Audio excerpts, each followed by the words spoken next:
Hey everyone, today I'm going to show you how to change the keyboard size on your Google Pixel. Without any further ado, let's get started.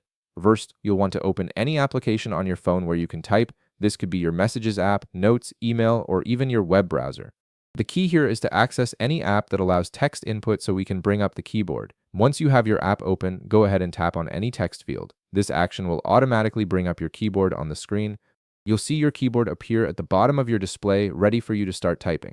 Now, direct your attention to the toolbar at the top of your keyboard. You'll notice a menu icon that looks like 4 squares arranged in a grid pattern.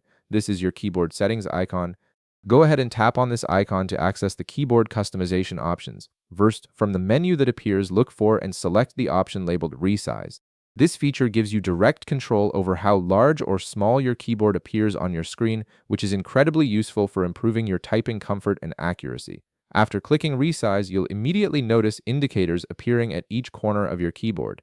These indicators are your control points for adjusting the keyboard dimensions. They're designed to give you full flexibility in customizing your keyboard size to match your preferences. Now comes the fun part.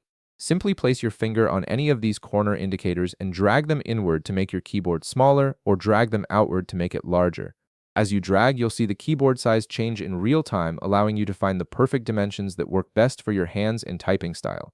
This is especially helpful if you find the default keyboard too large and it's taking up too much screen space, or if you prefer a bigger keyboard for more comfortable typing. And that's it! You've successfully adjusted your keyboard size on your Google Pixel. Your new keyboard size will be saved automatically and will remain at this size until you decide to change it again. If this video helped you out, be sure to leave a like, subscribe, and I'll see you in the next one.